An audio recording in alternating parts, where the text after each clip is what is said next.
So our male European polecat died as a hormone deficiency, I believe due to him having his balls cut off when the vets were instructed to vasectomise him. Slightly different. Anyway, we felt a bit sorry for the Jill, the girl on her own. They're quite a loner in the wild, unlike the domestic versions, the ferret, which really like company. We tried a couple of young male polecats, not polecats, fidget ferrets, polecat coloured ferrets in with her, and I did think she'd just beat the living daylights out of them, but she's accepted them absolutely from the off. They're growing like weeds. They were half that size when they went in there, but no problem at all. So it's given her a lot of company. And then early spring, these guys will have to be vasectomised or not, but we don't particularly want loads of ferrets running around here. But look at that, getting on like a house on fire, steaming up the glass. And also it means there's more activity because these guys have got a very large enclosure to run around in. One thing when you've got a collection of animals, a zoo or anything like that, to be honest, even in a car or a property, is the constant maintenance.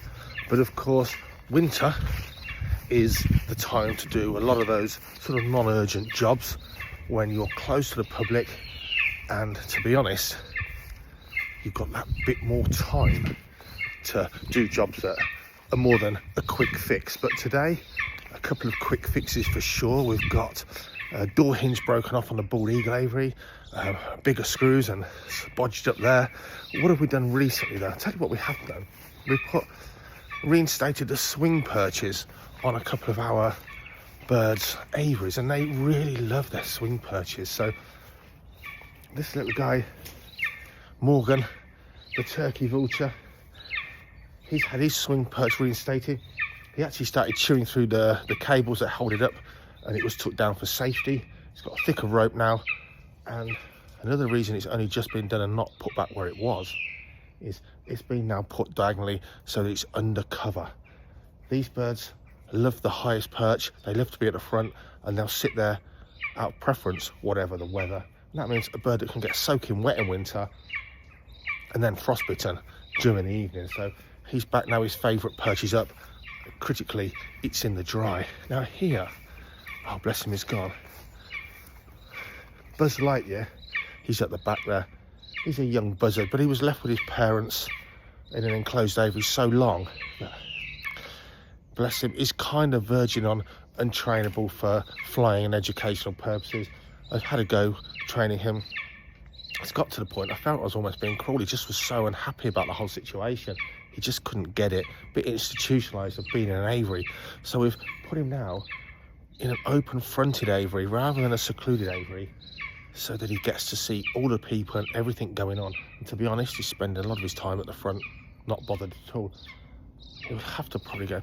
To be honest, if you're watching this and you're looking for a buzzard for a display bird, maybe to showcase British birds of prey or British wildlife, get in touch with me, because I should probably wait until see if we can breed a younger one that I can train younger for the more difficult work, flying indoors and meeting children face to face, flying to guests, than Buzz seems particularly happy with. But he's certainly a lot happier now. There's stuff to see. His brain at least is doing something. So now I'm going to show you some disgusting job I'm about to start.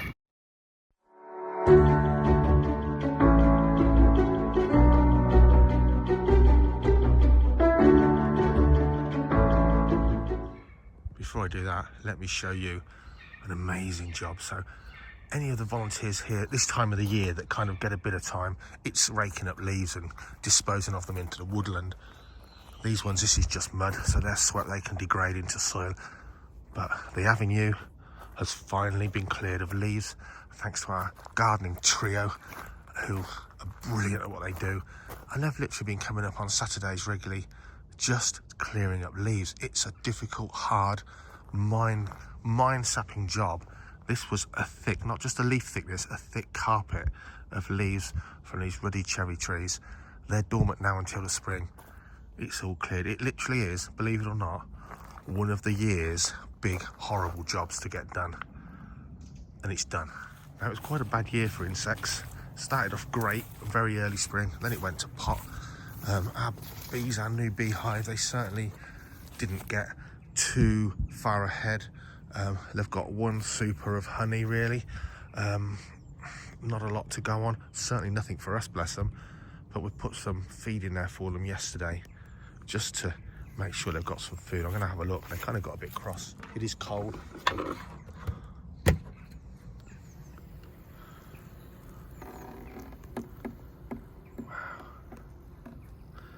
They're all in there. They've got a bit of fondant to chew on.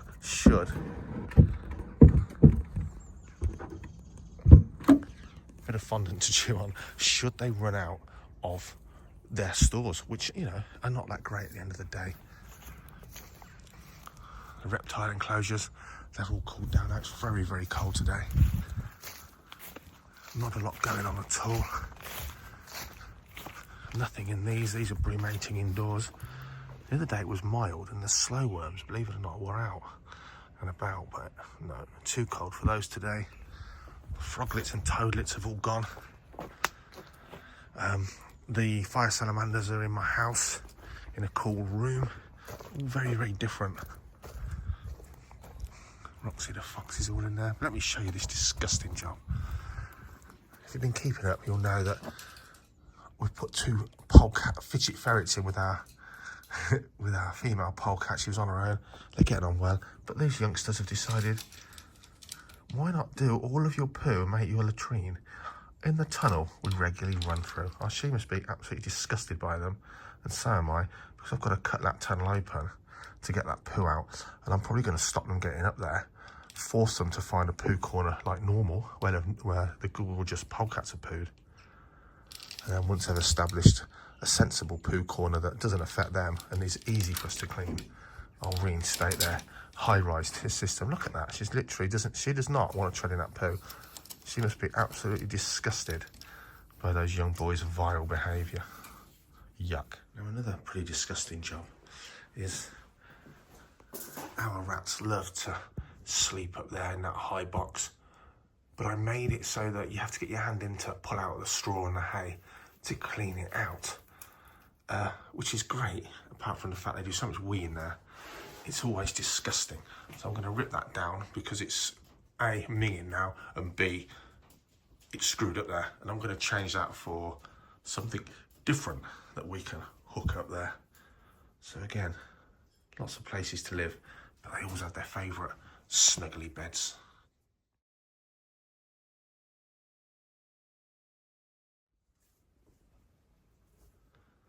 And I have to say, some of these ratties are getting pretty old now. That one's definitely, well, he's bright-eyed and bushy-tailed, but he's breathing heavy, he's losing weight, typical sign of an elderly rat. But while he's bright-eyed, we'll just let him live his best life. Bless him. They don't live long enough, rats. Then again, neither do dogs. The Asian water monitor sure is growing now. It really is like having your little pet dragon or a pet dinosaur. He's really relaxing now, and that means he's eating really well, stacking on the size, and just, yeah, he's gone from quite nervous to feeding out my fingers, so we're really getting somewhere with him.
So Jackie and I got a day off together.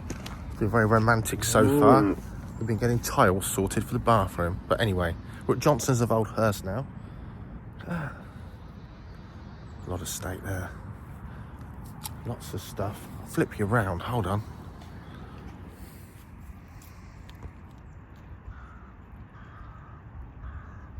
So I've got a nice sort of kitchenware kind of, I don't know what ladies like, knick-knacky kind of shop here. It's very posh. Also got a zoo that's £5 to enter with a big reptile area.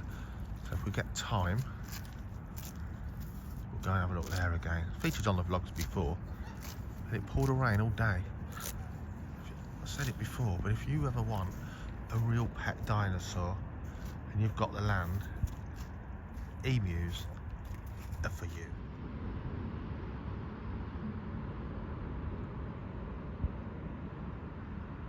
I miss our emus, or Kyle's emus.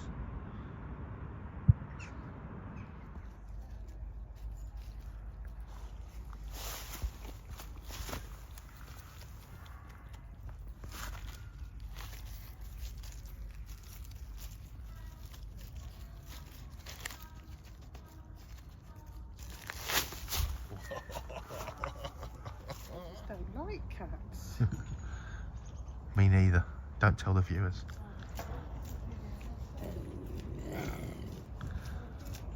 That's what he thinks of Jackie's comment.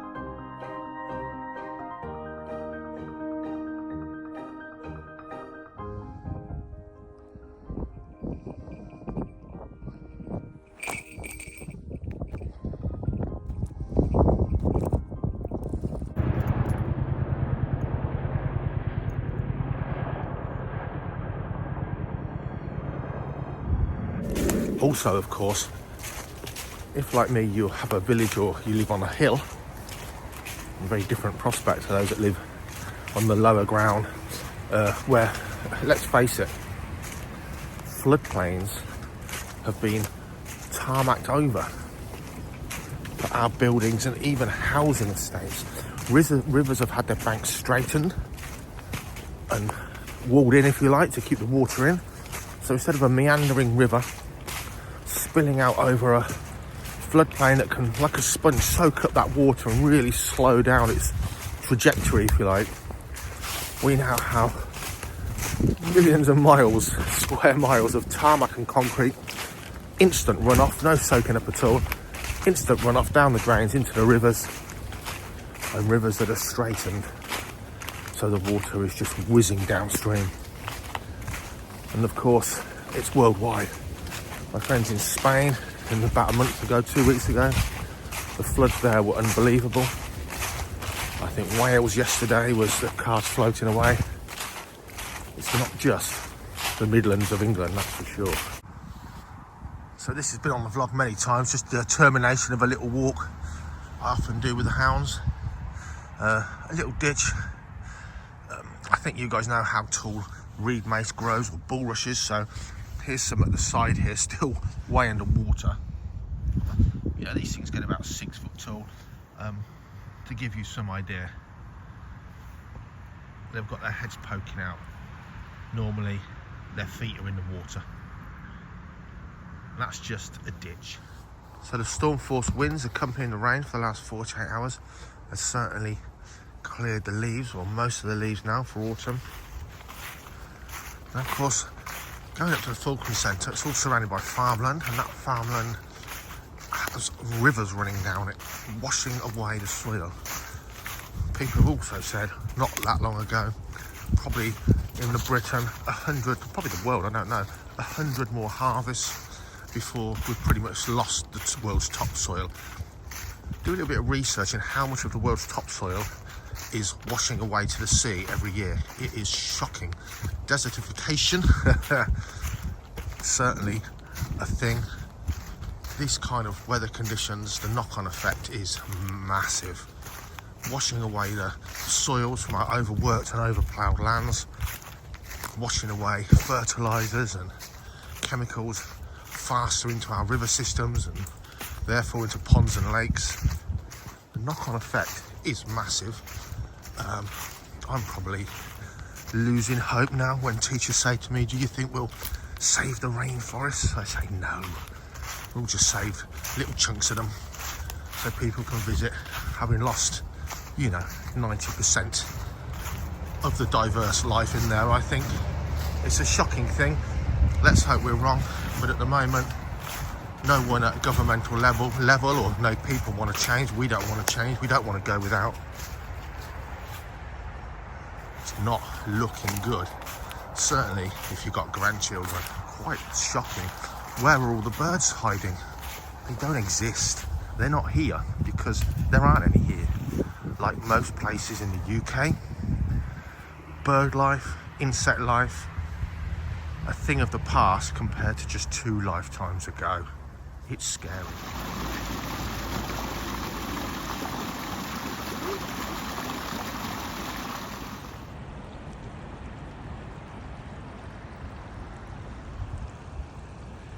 None of this water is meant to be there.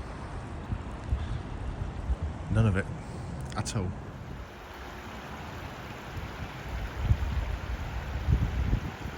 The river runs along that far tree line.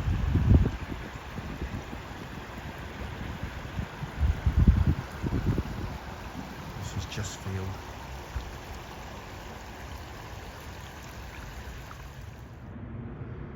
Certainly putting its toll on the emergency services. Sirens all day everywhere, police everywhere on the roads, not maintaining the roads, but maintaining the traffic flow because of all the blocked off roads. Crazy. And of course the weather itself is weird. You wouldn't want to be a hedgehog.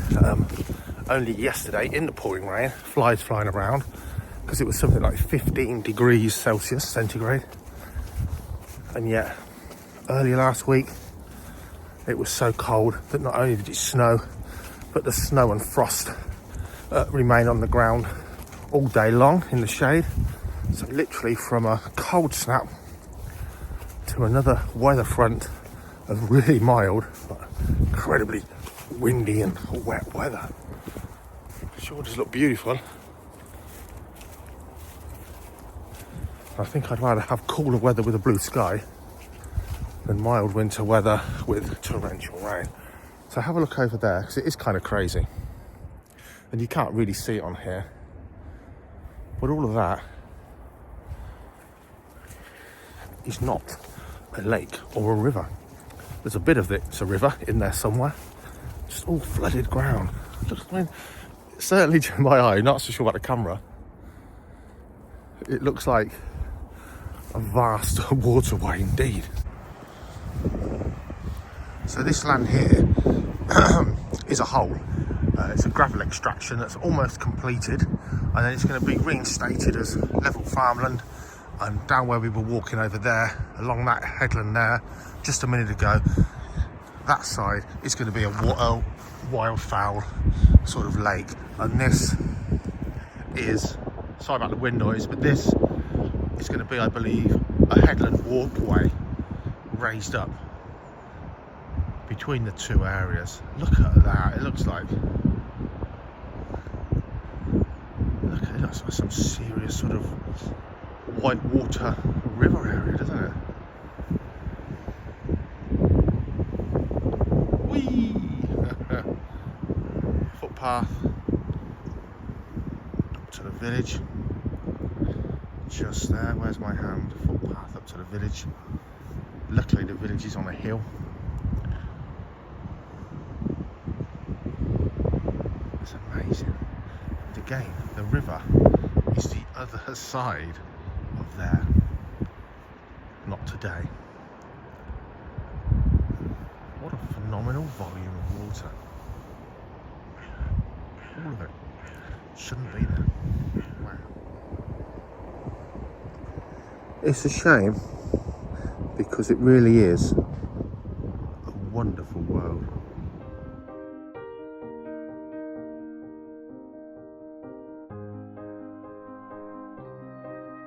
Three more facts about the Guti ornamental tarantula. Fact number one, it doesn't actually come from Guti, where it was first discovered. Thought to have arrived there on a train. Fact number two, it's so beautiful and so blue under the right lighting that when pictures first entered the tarantula hobby of this amazingly beautiful species, they were thought to be fake.